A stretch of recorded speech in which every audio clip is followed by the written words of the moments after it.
Hello दोस्तों, नमस्कार। एक बार फिर से स्वागत है आपके अपने यूट्यूब चैनल देव जी के ट्रिक्स में। तो दोस्तों, यहाँ पर डेली जो कि सुबह 11 बजे आपकी जी के जीएस की ये क्लास होती है, बेहतरीन क्लास होती है और डेली आपको जुड़ना है। आप देख सकते हैं एग्ज़ाम भी आपके लगभग सभी कुछ पास में आ गए हैं। जो भी आपके एग्ज़ाम की डेट बची हुई हैं वो भी जल्द आने वाली हैं। पेड एग्ज़ाम का भी है ना, ये सब चीज़ें आपकी आने वाली हैं, तो इसलिए तैयारी करते रहिएगा, ठीक है। और जल्दी आपको हम करंट अफेयर की क्लास भी आपको देने वाले हैं, ठीक है। और अभी थोड़ा सा बिजी थी, इस वजह से था, है ना। अब आपको क्लासें मिलेंगी। बाकी हमारे ऐप से भी जुड़ जाइएगा, वहाँ पर भी आपको काफ़ी ढेर सारी सुविधाएं कर दी गई हैं, है ना। कुछ काफ़ी ऐसी PDF है जो आपको फ्री है, कुछ तो ऐसी है कि बुक की पूरी बुक फ्री कर दी गई है। तो ऐप में जुड़ जाइएगा, वहाँ से भी अपनी तैयारी करते रहेगा, ठीक है ना। गुड मॉर्निंग, नमस्ते सभी को, जय हिंद, सभी को गुड मॉर्निंग। हाँ, रिवीजन के तौर पर ही क्लास आपकी है, वो चार्जर की वजह से लाइव क्लास नहीं हो पाई है ना। और चलिए फिर स्टार्ट कर लेते हैं, सुपर फास्ट तरीके से क्लास को सॉल्व करेंगे, ठीक है। गुड मॉर्निंग, हर हर महादेव, जय माता दी, सभी को नमस्ते। तो चलिए अभी स्टार्ट करते हैं। पहला क्वेश्चन आपसे कह रहा है, अबुल हसन नामक चित्रकार किस शासक का दरबारी था। 1 को ऑप्शन देखो आ रहा है, और 1 की अगर बात करते हैं तो दोस्तों याद रखिएगा ये है ऑप्शन नंबर आपका सी, आपके जहांगीर के दरबार। क्या हो जाएगा, तो आप कहेंगे सर यहाँ पर जो ऑप्शन सी है कि जहांगीर, जो अबुल हसन नामक चित्रकार था ये जहांगीर का दरबारी, तो ऑप्शन नंबर आपका सी यहाँ पर राइट हो जाएगा। और आपको याद होगा कि दिल्ली में फला फूले थे, है ना, मतलब ये दिल्ली में ही फले फूले। यहाँ पर देखा जाए तो इनका जो चर्चाएं रही वो दिल्ली में आपके रही, इसका ऑप्शन नंबर आपका सी राइट हो जाएगा। नेक्स्ट क्वेश्चन कराते हैं। क्वेश्चन आपका दूसरा दिया गया है और आपसे कह रहा है क्वेश्चन कि निम्नलिखित में से किन राज्यों की सीमा बांग्लादेश से मिलती है। दोस्तों ये बताइएगा कि बांग्लादेश की जो सीमा है ना, वो किन किन से किससे मिलती है। तो दोस्तों पहला आपका दिया है मेघालय, फिर आपका त्रिपुरा है, इसके बाद यहाँ पर आपका मिजोरम है और आपका असम है। मतलब आप कहेंगे सर यहाँ पर ऑप्शन नंबर आपका डी हो जाएगा। इनमें से सभी आपका आंसर राइट हो जाएगा, याद रखिएगा। नेक्स्ट क्वेश्चन आपके सामने है और आपके सामने आप गए हैं। यहाँ पर क्वेश्चन है कि पश्चिमी घाट की निम्नांकित पहाड़ियों का उत्तर से दक्षिण क्रम बताना है। आप लोग जब उत्तर से दक्षिणी की ओर जा रहे होते हैं, और कहाँ की बात हो रही है, पश्चिमी घाट की बात हो रही है। ये है आपका पश्चिमी घाट, है ना। और पश्चिमी घाट में हम लोग उत्तर से होकर नीचे को जाएंगे तो आप कहेंगे सर सबसे पहले जो आपकी घाट मिलेगी वो आपकी कौन सी हो जाएंगी। तो देखो यहाँ पर देखा जाए है, आपसे कह रहा है उत्तर से दक्षिण, है ना, उत्तर से दक्षिण है। तो यहाँ पर देखो नीलगिरी पहाड़ी, उसके नीचे इलायची पहाड़ी, फिर अन्नामलाई पहाड़ी है। मतलब ऑप्शन आपका नहीं, ये नहीं होगा। यहाँ पर अन्नामलाई पहले पड़ेगा, इसके बाद आपको मिलेगा इलायची पहाड़ी। तो याद रखिए इसका आंसर आपका फर्स्ट हो जाएगा कि पहले यहाँ पर नीलगिरी पहाड़ी, फिर अन्नामलाई, फिर इसके बाद आपकी इलायची। मतलब यहाँ पर देखा जाए तो सबसे पहले आपका यहाँ नीलगिरी हो गया, उसके नीचे जो आपकी होगी ये अन्नामलाई होगी, और नीचे आपकी होगी आपकी इलायची पहाड़ी। तो ऑप्शन नंबर आपका बनेगा फर्स्ट नंबर आपका राइट हो जाएगा। नेक्स्ट क्वेश्चन आपसे दिया गया है और आपसे कह रहा है क्वेश्चन कि भगवान महावीर वन्य जीव अभ्यारण्य किस राज्य में स्थित है। बताना है कि भगवान महावीर वन्य जीव अभ्यारण्य है और किस राज्य में है। 4 नंबर दिया है और 4 का ऑप्शन भी आ गया है। तो आप कहेंगे सर ये आपके गोवा में है। कहां पर है, आपके गोवा में है। नोट कर लीजिएगा, जो भगवान महावीर वन्य जीव अभ्यारण्य है वो आपकी गोवा, जिसका ऑप्शन आ रहा है बिल्कुल सही हो जाएगा, गोवा बन जाएगा। नेक्स्ट क्वेश्चन आपके सामने है और आपसे यहाँ पर दिया है 5 नंबर में दिया गया है कि वर्षा का जल का pH मान कितना होने पर हम उसे अम्ल वर्षा की संज्ञा देते हैं। भाई ये बताइएगा अम्ल वर्षा जो हम कहते हैं वो किसे कहते हैं। कुछ लोग तो क्लास में आते हैं, 2-4 क्वेश्चन पढ़ते हैं और जीके पढ़ने में मन नहीं लगता है, तो वह क्लास में बाय बाय करके चले भी जाते हैं। यही है सच्चाई जीके की और यही है आपकी मेहनत की सच्चाई। देखो दिया है वर्षा जल का जो pH मान है कितना होने पर उसे अम्ल वर्षा कहते हैं। आप कहेंगे सर 5 नंबर है और 5 का ऑप्शन बनेगा जो आपका है आंसर बी नंबर है। याद रखिएगा 5 या उससे कम, 5.5 या उससे कम जो ऑप्शन है आपका बी नंबर है राइट हो जाएगा, याद रखिएगा। ठीक है, अगला क्वेश्चन आपके सामने है 6 नंबर और आपसे कह रहा है यहाँ पर क्वेश्चन क्या दिया गया है उसको समझिएगा कि संविधान सभा के लिए चुनाव कब हुआ था। संविधान सभा के लिए जो चुनाव हुए थे वो कब हुए थे, तो याद रखिएगा ये जुलाई अगस्त के समय की बात है और 1946 में, जुलाई अगस्त 1946 ऑप्शन नंबर आपका बी यहाँ पर है राइट हो जाएगा। नोट कर लीजिएगा, जुलाई 1946 में ये संपन्न हुए थे, कैबिनेट मिशन योजना के तहत हुआ था। ये जो आप संविधान सभा है कैबिनेट मिशन के तहत हुआ। नेक्स्ट क्वेश्चन आपका दिया है 7 नंबर आपका है कि संविधान का वह कौन सा भाग है जिसे लागू करवाने के लिए सीधे व्यक्ति जो सीधे उच्चतम न्यायालय में जा सकता है। याद रखिए 7 नंबर का ऑप्शन जो आपका भाग 3 है, जो आपके मौलिक अधिकार होते हैं, मूल अधिकार होते हैं, भाग 3 में आते हैं। और आर्टिकल नंबर जो आपका 32 होता है, इसके माध्यम से वो सीधे उच्चतम न्यायालय में जा सकते हैं। फर्स्ट नंबर आपका बिल्कुल सही हो जाएगा। क्वेश्चन नंबर आपका 8 है और आपसे कह रहा है स्वदेशी आंदोलन की शुरुआत किस अधिवेशन के बाद हुई थी? स्वदेशी आंदोलन की शुरुआत दोस्तों, ऐसा क्वेश्चन आपको बार बार मिल रहा है कि सर जो स्वदेशी आंदोलन की शुरुआत हुई इसकी अधिवेशन, तो आपका ये बनारस अधिवेशन के बाद है। किस अधिवेशन के बाद है? तो आपकी बनारस अधिवेशन के बाद। यहाँ पर जो आंसर है आपका सी नंबर है, राइट हो जाएगा दोस्तों, याद रखिएगा। कभी कभी आपका होता है प्रस्ताव पारित, तो प्रस्ताव पारित जो आपका हुआ था 1906 के कलकत्ता अधिवेशन में स्वदेशी प्रस्ताव पारित हुआ था, उसके बाद हुई। यहाँ पर आपका आंसर आपका सी हो जाएगा। क्वेश्चन नंबर आपका 9 है और आपसे यहाँ पर दिया गया है, कह रहा है कि चंपारण सत्याग्रह के प्रमुख किसान नेता कौन थे? जो चंपारण सत्याग्रह हुआ था उसमें किसान नेता जो आपके थे, याद रखिए, ये आपके थे राजकुमार शुक्ल। गुड मॉर्निंग सभी को, गुड मॉर्निंग। राजकुमार शुक्ल मतलब जिसका जवाब आ रहा है बिल्कुल सही हो जाएगा। उन्होंने ही महात्मा गांधी को चंपारण आने के लिए यहाँ पर निमंत्रण दिया था, है ना। ऑप्शन नंबर आपका फर्स्ट हो जाएगा। क्वेश्चन आपका 10 दिया गया है कि निम्नांकित में से कौन प्रत्यक्ष कर नहीं है? प्रत्यक्ष कर यहाँ पर डायरेक्ट देखो, जो आपका निगम कर है, आयकर है, ये आपके डायरेक्ट प्रत्यक्ष होते हैं। लेकिन जो सीमा शुल्क आपका है ना, सीमा शुल्क जो आपका है ये आपका प्रत्यक्ष कर है, मतलब ऑप्शन नंबर आपका सी यहाँ पर आपका राइट हो जाएगा, याद रखिएगा। यहाँ पर जैसे जीएसटी होता है ये भी अप्रत्यक्ष कर होता है, जो जीएसटी होता है ये भी अप्रत्यक्ष कर होता है, याद रखिएगा। क्वेश्चन नंबर आपका 11 है और आपसे कह रहा है कि कार्नेटाइट, है ना, कार्नेटाइट किस धातु का अयस्क है, यहाँ पर बताना है दोस्तों। ये आपके है यूरेनियम का है। किसका है? यूरेनियम का है। ये हल्का सा पीले रंग का और चमकीला होता है। ऑप्शन नंबर आपका सी बनेगा। क्वेश्चन नंबर आपका 12 है और आपसे कह रहा है, दिया गया है द्विनाम पद्धति के प्रतिपादक कौन है? द्विनाम पद्धति के जो प्रतिपादक आपके हैं 12 नंबर में, वो ऑप्शन क्या हो जाएगा? तो आप कहेंगे सर यहाँ पर इनका नाम है लीनियस। क्या है? लीनियस एक आपके वैज्ञानिक थे जो आपके स्वीडिश के थे, है ना, आपके स्वीडन के वैज्ञानिक थे। इन्होंने यहाँ पर जो द्विपद्धति नाम दिया था और यहाँ पर जो आंसर आ गया है आपका आंसर बी राइट हो जाएगा। क्वेश्चन नंबर आपका 13 है और आपसे कह रहा है कि किस संविधान संशोधन द्वारा एक ही व्यक्ति 2 या 2 से अधिक राज्यों का राज्यपाल बनाने संबंधी प्रावधान किया गया है? मतलब कोई एक व्यक्ति है जो राज्यपाल है, उसको एक से अधिक राज्यों का राज्यपाल बनाया जा सकता है। ये संविधान में संशोधन किया गया और ये संशोधन आपका था कौन सा, ये आपको बताना है 13 नंबर में। तो दोस्तों ये 7वां संविधान संशोधन है। ऑप्शन नंबर आपका फर्स्ट यहाँ पर राइट हो जाएगा। 1956 के तहत आपको किया गया था, याद रखिए 7वां संविधान संशोधन है और 1956 के तहत किया था। एक व्यक्ति 2 राज्यों का राज्यपाल हो सकता है या 2 से अधिक राज्यों का राज्यपाल हो सकता है। क्वेश्चन नंबर आपका 14 दिया गया है और 14 की अगर हम बात कर लेते हैं तो ऑप्शन में से क्या बनेगा? चलो यहां पर अगर हम बात करते हैं क्वेश्चन में से, तो क्वेश्चन आपसे क्या कह रहा है? बिहार में पंचायतों की वित्तीय स्थिति का पुनरावलोकन करने के लिए निम्नलिखित में से कौन राज्य वित्त आयोग का गठन करता है? बिहार में जो पंचायतों की जो वित्तीय स्थिति है इसका पुनरावलोकन करने के लिए कौन राज्य वित्त आयोग का गठन करता है? 14 नंबर दिया है और 14 की बात करते हैं तो ऑप्शन सी हो जाएगा, ये राज्यपाल होते हैं। कौन? ये राज्यपाल होते हैं। ऑप्शन नंबर आपका सी यहाँ पर राइट हो जाएगा, याद रखिएगा। यहाँ पर तुलना हम लोग बिहार से इसलिए करते हैं क्योंकि काफी चीजें आपकी बिहार से मिलती जुलती हैं, लेकिन जो डिफरेंस है वो आपकी कहीं ना कहीं आपकी इसमें देखने को मिलती है। लगभग अदर राज्यों में सब कुछ लगभग सबका सेम रहता है, लेकिन जो डिफरेंस आपका है वो बिहार आपका पड़ोसी है, इस वजह से उससे डिफरेंस भी आपको मिल जाता है। गीत गोविंद के रचयिता जो आपके जयदेव है किस शासक के दरबारी थे? आपके सर 15 नंबर दिया है और 15 का ऑप्शन डी हो जाएगा, लक्ष्मण सेन के दरबारी थे। डी नंबर लक्ष्मण सेन बनेगा। चंद्रगुप्त द्वितीय मत लगाइए भाई, ये बहुत बार बताया गया है सर, गीत गोविंद है ये लक्ष्मण सेन के दरबार में। ऑप्शन नंबर आपका डी बनेगा। क्वेश्चन नंबर आपका दिया है 16 और आपसे कह रहा है कि हंटर कमीशन की रिपोर्ट में किसके विकास पर विशेष जोर दिया गया था? ये जो हंटर कमीशन आया था ये किस पर फोकस किया था? तो ये फोकस था जो आपकी प्राथमिक शिक्षा थी, पीआरटी पर फोकस किया गया था। ऑप्शन नंबर आपका सी हो जाएगा। Good morning, good morning, welcome है, वेलकम है, सभी लोग आइएगा, वेलकम है। भारतीय संविधान के अनुच्छेद 244 से संबंधित है, बताएगा कि जो आपका अनुच्छेद 244 है इसका संबंध किससे है? दोस्तों याद रखिएगा, जो अनुसूचित क्षेत्र है और अनुसूचित जनजाति क्षेत्रियों का जो प्रशासन होता है उसके बारे में आपका जुड़ा है। फर्स्ट नंबर आपका यहाँ पर राइट हो जाएगा। अनुसूचित क्षेत्र और अनुसूचित जो आपकी जनजाति क्षेत्र का प्रशासन से दिया गया है। क्वेश्चन नंबर आपका दिया गया है, आपसे कह रहा है कि बिहार में पंचायत का मुखिया अपना त्यागपत्र देता है। दोस्तों याद रखिएगा, यहाँ पर बिहार में जो पंचायत का मुखिया होता है ना, वो मुखिया जो अपना त्यागपत्र देता है जिला पंचायत राज पदाधिकारी को देता है। जैसे आपके उत्तर प्रदेश में होता है, पंचायत की अगर बात करते हैं, पंचायत का जो मुखिया होगा है ना वो आपके जिला पंचायत राज पदाधिकारी। यहाँ पर आंसर आपका डी इसका राइट हो जाएगा।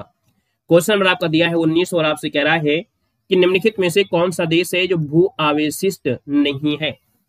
दोस्तों 19 नंबर में बात करते हैं तो दोस्तों आपका अफगानिस्तान है, आपका मंगोलिया है और आपका बोलीविया है। ये ऐसे देश हैं जो आपके भू आविष्टित हैं, लेकिन आपका जो रूस है ये आपका इसमें नहीं हो जाएगा। यहाँ पर जिसे बोलते हैं भू आबद्ध या स्थल रुत, है ना, तो यहाँ पर आंसर आपका डी जो आपका रूस है आपका इसमें नहीं आएगा। अगला क्वेश्चन नंबर आपका दिया है 20 और आपसे कह रहा है कि किस बौद्ध संगीति के दौरान विनय पिटक एवं सुत्त पिटक की रचना की गई थी। ऐसा क्वेश्चन आपको इसके पहले वाली क्लास में भी मिला था और ये आपका फर्स्ट आपका आंसर राइट हो जाएगा। जब पहली बौद्ध संगीति राजगृह में हुई थी 483 ईस्वी पूर्व में हुई थी, तो विनय पिटक और सुत्त पिटक की रचना की गई थी।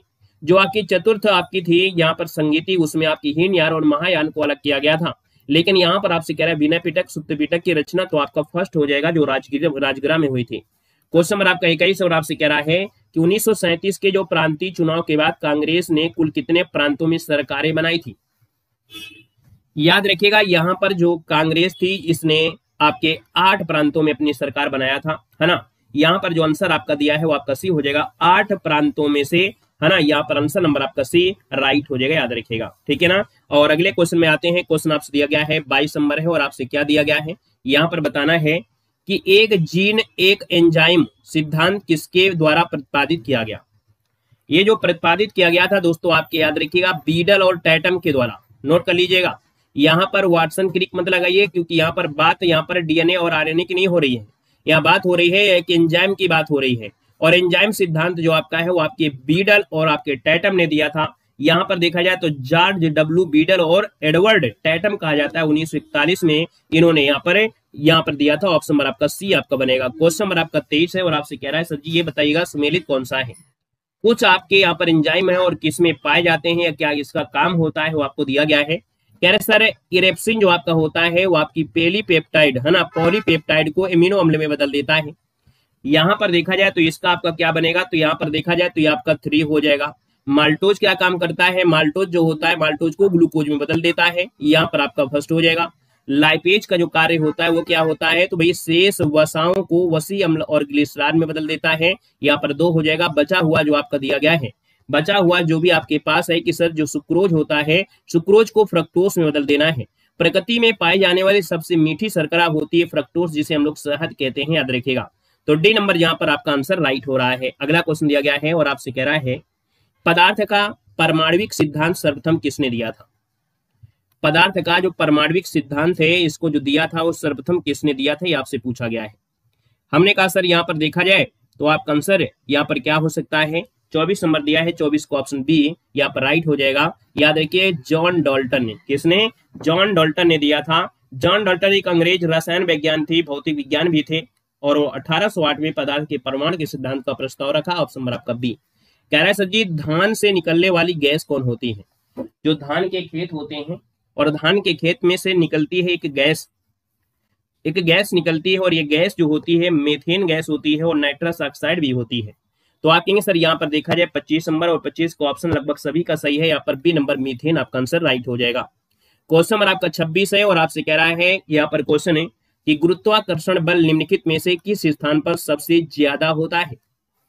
क्लास के बाद जो भी समस्या हुआ करे आप क्लास के बाद पूछा करें, मतलब कैसे सप्ताह हो गया ना, बीच में डिस्टर्ब हो जाएंगे। क्लास के अंत में जो भी आपकी समस्या हो पूछा करें। हमने कहा गुरुत्वाकर्षण बल है और ये किस स्थान पर सबसे ज्यादा होता है, तो जो आपका ध्रुव होता है ना, ध्रुवों पर सबसे ज्यादा होता है, भूमध्य रेखा पर सबसे कम होता है, और करोड़ पर जो आपका बिल्कुल 0 होता है।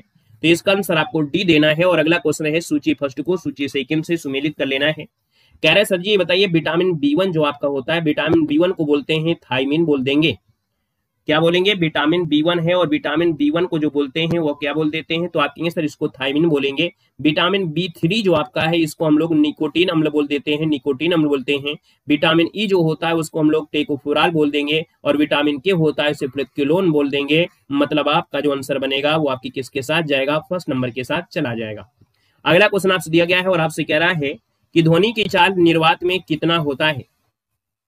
ध्वनि की जो चाल होती है और निर्वात में देखा जाए तो हवा में ध्वनि की गति से, मतलब है ध्वनि की जो चाल है निर्वात में कितना होगी, निर्वात में कितना होगी, तो याद रखिएगा ध्वनि की चाल निर्वात में हो ही नहीं सकती, ऑप्शन आपका डी हो जाएगा, 0 हो जाएगा। क्योंकि ध्वनि की चाल निर्वात, जब निर्वात है तो वहां पर आपके अणु होंगे नहीं, और अणु नहीं होंगे तो आपके सर 0 होगा। जैसे चंद्रमा पर होता है वायुमंडल नहीं होता है, चंद्रमा पर जैसे वायुमंडल नहीं होता है उसी प्रकार ध्वनि की चाल निर्वात में भाई क्या होगी, शून्य होगी। ऑप्शन नंबर आपका डी हो जाएगा। यहाँ पर अगला क्वेश्चन आपसे दिया गया है और आपसे कह रहा है यहाँ पर 29 नंबर और आपसे दिया गया है, एक वर्णांध पुरुष एक सामान्य महिला की संतानों में से पुत्रों के वर्णांध होने की संभावना क्या है।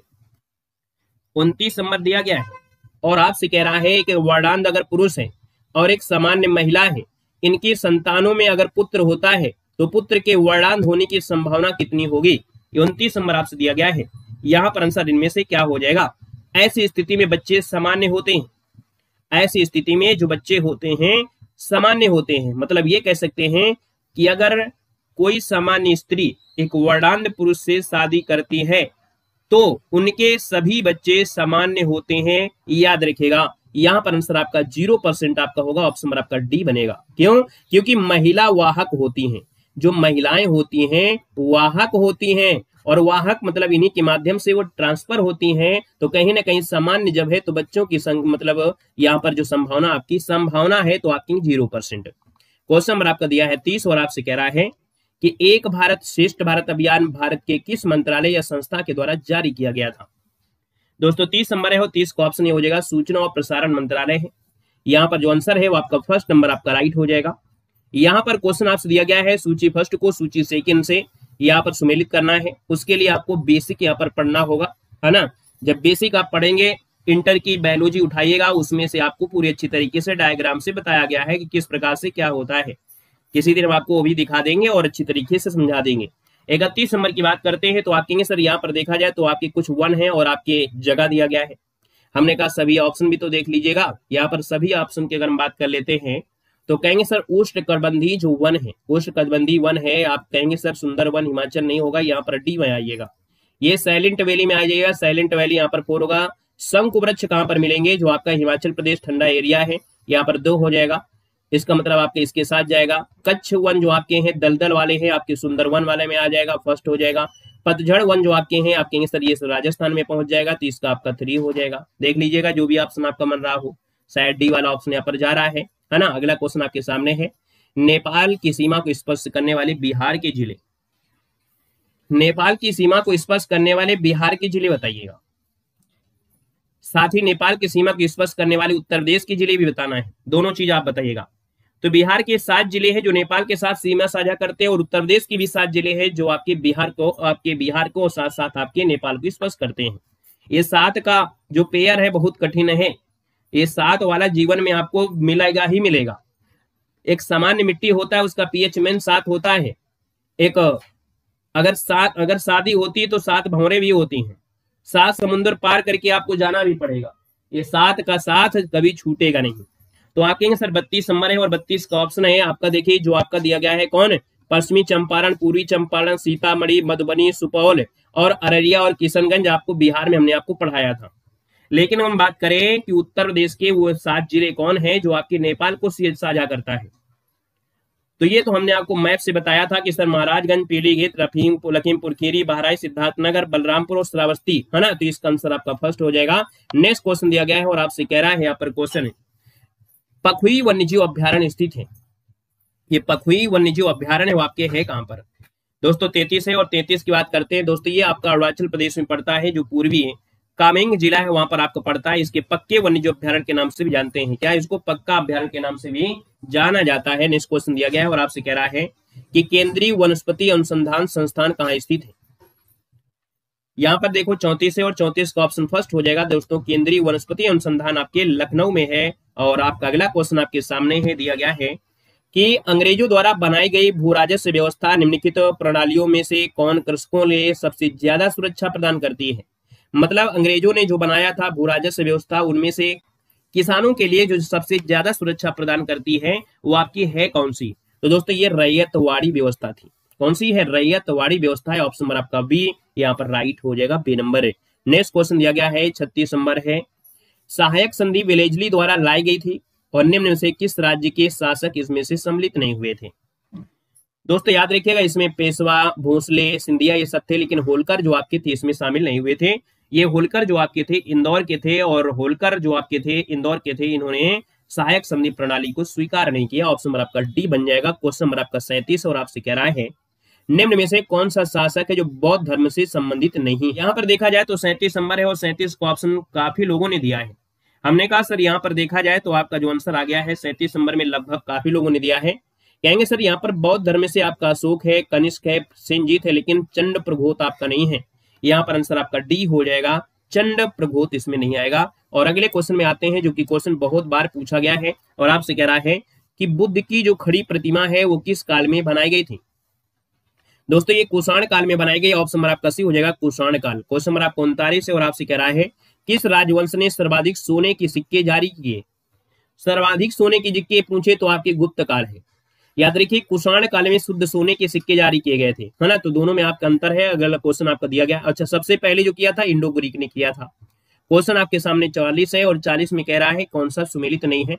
तो देखते हैं भैया 40 नंबर में कौन सुमेलित नहीं है। पहला ऑप्शन देख लेते हैं और आपसे कह रहा है कि हिंदुओं पर लगाया गया कर आपका जजिया कर था, ये सिर्फ हिंदुओं से लिया जाता था। एक ऐसा भी शासक आया था फिरोज शाह तुगलक जिसने ब्राह्मणों से भी जजिया कर लिया था, ये अपवाद के रूप में है। मुस्लिमों द्वारा दिया जाने वाला जो कर था उसे जकात कहते थे, है ना, जो आपके अच्छे खासे राजा होते थे। युद्ध में लूटा हुआ जो माल था उसे खुम्स कहते थे। मुस्लिमों द्वारा दिया जाने वाला भूमि कर जो आपका है वो दिया है खराज। तो दोस्तों याद रखिए ये आपका गलत है क्योंकि जो खराज होता है गैर मुस्लिम के द्वारा होता था, इसलिए ऑप्शन आपका डी यहाँ पर हो जाएगा। क्वेश्चन नंबर आपके 41 और आपसे कह रहा है निकोलो क्वांटी किस देश का यात्री था? निकोलो क्वांटी जो है वो किस देश का यात्री था? इसमें से काफी बच्चे क्वेश्चन गलत करेंगे क्योंकि उन्होंने रट्टा मार लिया है ना। सिद्ध कहोगे मोरक्को। इब्न बतूता पूछे, अगर आपसे पूछे इब्न बतूता, है ना, कौन है? इब्न जो आपका बतूता था ये मोरक्को से आया था और अलाउद्दीन खिलजी के समय आया था। ये बात हो रही निकोलो क्वांटी और ये आपका इटली का था। याद रखिए इटली का यात्री था, है ना। तो इसका जो आंसर आ गया है वो आपको सी लगाना है, याद रखिएगा। क्वेश्चन आपसे अगला पूछा गया है 42 में और आपसे कह रहा है विजयनगर साम्राज्य पर सर्वाधिक काल तक किस वंश ने शासन किया था? विजयनगर अपने आप में देखा जाए तो बहुत ही महत्वपूर्ण था। हम्पी जो आपकी बसें हैं, है ना, हम्पी वगैरह सब आपको यहीं पर मिलेंगे।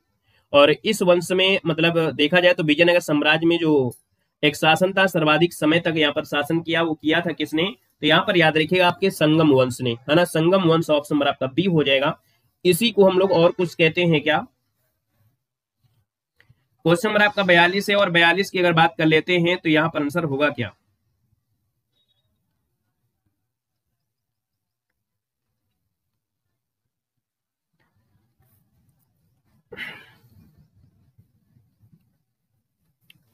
चलो इस वाले क्वेश्चन में भी थोड़ा सा डाउट लग रहा है ना। क्वेश्चन नंबर आपका जो 42 है इस क्वेश्चन में थोड़ा सा में डाउट लग रहा है। एक बार सभी लोग इस क्वेश्चन को एक बार फिर से पढ़िएगा और पढ़ने के बाद इसको आंसर देना है क्योंकि ये आपका एग्जाम में पूछा गया था तो इस क्वेश्चन में थोड़ा सा डाउट आया। ठीक है, इस क्वेश्चन में थोड़ा सा डाउट आया था और अब ऐसे चेक करना पड़ेगा। यहां पर देखा जाए तुलु वंश का जो शासन काल रहा वो कब से कब तक रहा? तुलु जो वंश रहा है वो आपका 1505 से। देखो अब ऐसे स्थिति में क्या करना है कि हमको भाई क्वेश्चन कभी कभी ऑप्शन के अनुसार, जैसे मान लो अगर ये ऑप्शन ना दिया होता तो हम ऑप्शन बी सही कर देते, लेकिन यहाँ पर ऑप्शन तुलु भी दिया है और आपका संगम भी दिया है और पीवाई की क्वेश्चन आपका पूछा गया है। तो भाई पीवाई की क्वेश्चन है लेकिन ऑप्शन क्या है इसको भी देखना है ना। तो हम लोग यहाँ पर इस भी देखेंगे कि तुलु वंश जो आया वो आपके 1505 से आया था और इसके बाद आपके कितने, तो आप कहेंगे सर 1570 ईस्वी तक आपका चला था। अब हम आप कहेंगे संगम वंश का जो शासन काल रहा वो कितने वर्ष का रहा? तो संगम वंश की अगर हम बात करते हैं तो आप बताइए संगम वंश का कुल समय देखा जाए तो आपका कितना रहा था? संगम वंश कब से कब तक था? तो यहां पर देखा जाए पहली से लेके द्वितीय,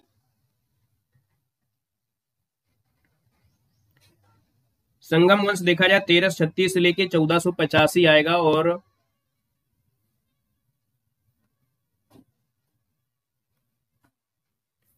संगम वंश का शासनकाल कब से कब तक रहा? बताइए भाई। चलो 1336 से 36 से 56 तक और बुक्का प्रथम रहे हैं। इस वाले क्वेश्चन में थोड़ा सा में डाउट लग रहा है, ठीक है। इसको आप लोग स्क्रीनशॉट लीजिएगा, इसको बाद में चेक करेंगे, किताब में से अलग अलग डाटा भी आपका है। हालांकि देखा जाए तो 90% आपको चांस इसी के यही है कि तुलु वंश होगा, 10% आपका इसमें आएगा, ठीक है। लेकिन स्क्रीनशॉट ले लीजिएगा, ठीक है ना। यहाँ पर देखो गलत अच्छा है कि यहाँ पर उसको डाउट है तो उसको आप लोग स्क्रीनशॉट लीजिएगा। क्वेश्चन नंबर आपके 43 है, निम्न में से कौन सा लोहा है, लोहा का अयस्क नहीं होता है। यहाँ पर लोहे में कौन सा अयस्क नहीं है 43 नंबर में। तो देखें जैसे आपका हेमेटाइट है, मैग्नेटाइट है, सीडेराइट है, ये आपके, लेकिन यहाँ पर देखा जाए जो आपका मैलेकाइट है, मैलेकाइट आपके लोहे का अयस्क नहीं है। यहाँ पर जो आंसर आ गया है वो आपका डी नंबर है, यहाँ पर राइट हो जाएगा, याद रखिएगा। ठीक है, अगले क्वेश्चन में आते हैं। क्वेश्चन आपसे अगला पूछा गया है और आपसे कह रहा है हीरे का क्रिस्टल किस आकार के होते हैं। मतलब जो हीरा होता है वो किस आकार में मिलेगा। तो दोस्तों याद रखिएगा यहाँ पर दिया गया है आपके चतुष्फलकीय, चतुष्फलकी मतलब ऑप्शन आपका बी यहाँ पर राइट हो जाएगा। अगला क्वेश्चन यहाँ पर दिया गया है और आपसे कह रहा है एशिया का सबसे पुराना शेयर बाजार कौन सा है। 2025 में से ये 5 ऑप्शन के साथ ये क्वेश्चन पूछा गया है। याद रखिए यहाँ पर जो आंसर आपका आएगा वो आपका होगा क्या। तो ये है आपका बॉम्बे स्टॉक एक्सचेंज है ना। बॉम्बे स्टॉक एक्सचेंज जो आपका है भारत का नहीं बल्कि एशिया का सबसे पुराना है। ऑप्शन डी इसका राइट हो जाएगा। क्वेश्चन नंबर आपका 46 है, निम्न में से किस अर्थशास्त्री ने अवसर लागत का सिद्धांत दिया था। यहां पर अवसर लागत का सिद्धांत नया क्वेश्चन आपके सामने आ गया है। दोस्तों याद रखिएगा इनका नाम है गाटफ्रीड हैबरलर, है ना। गाटफ्रीड हैविरियर इसे कहते हैं और 1993 में से अवसर लागत सिद्धांत यहां पर दिया था। आपका जो आंसर आ गया है वो आपका डी नंबर है, राइट हो जाएगा। नोट्स याद रखिएगा, है ना। और अगला क्वेश्चन आपके दिया है 46 नंबर और आपसे अगला क्वेश्चन क्या कह रहा है, मिलान करना है। क्वेश्चन में से आपको मिलान करना है, देख लेते हैं क्या मिलान दिया है और कौन से पुरस्कार है, किस क्षेत्र से सम्मिलित करना है। 47 नंबर आपके सामने है, हालांकि आप लोग कर सकते हैं, फिर भी इसको हम लोग मिलान करने का प्रयास करते हैं। खैर सर जी, जो ज्ञानपीठ पुरस्कार है, जो ज्ञानपीठ पुरस्कार आपका है वो किसके लिए आपका होता है। ज्ञानपीठ पुरस्कार भाई साहित्य के लिए होता है। 4 में आइएगा, इसका मतलब आपका आंसर बी यहाँ पर हो जाएगा। ठीक है, बाकी हमको लगता है हाँ यही आंसर आपका हो गया। एक पता चल गया, इसका मतलब सब आप सही कर सकते हो। यहाँ पर आपका 4 होगा, यहाँ पर 2 होगा, यहाँ पर 1 होगा, यहाँ पर 3 होगा। ठीक है ना, क्योंकि एक ही ऑप्शन आपका 4 के साथ है और एक पता है तो सब कुछ काम बन गया। अगला क्वेश्चन आपका 48 है और आपसे कह रहा है निम्न में से कौन सी नदी जम्मू कश्मीर से प्रवाहित नहीं होती है। दोस्तों जम्मू कश्मीर से प्रवाहित ना होने वाली नदियों में से देखा जाए तो आपकी कौन कौन सी हो सकती है ना, क्योंकि एक से ज्यादा भी हो सकती है इन ऑप्शन में से। पहले को ऑप्शन देखना है, आप कहेंगे सर सिंधु नदी है जम्मू कश्मीर से नहीं जाती है, पहला आपका हो जाएगा। और इसके बाद सतलज नदी आपकी जम्मू कश्मीर से नहीं जाती, हिमाचल प्रदेश से जाती है। 1-4 आपका हो जाएगा, हालांकि आपकी जम्मू कश्मीर से आपकी झेलम और आपकी चिनाव जाती हैं। ये जो सिंधु है आपके लद्दाख क्षेत्र से जाती है, लद्दाख क्षेत्र से जाती है, तो इसलिए हम लोग बोलेंगे सर यहाँ पर फर्स्ट और 4 यहाँ पर हो जाएगा। क्योंकि भाई जो आपका विभाजित आपका है नया आपका मैप है, उस नए मैप के अकॉर्डिंग देखेंगे तो आपका यही हो जाएगा। ठीक है ना। यहाँ पर आगे बढ़िएगा, क्वेश्चन आपसे अगला पूछा गया, निम्नलिखित में से मेडागास्कर क्या दिया है। निम्नलिखित में से मेडागास्कर की राजधानी क्या है।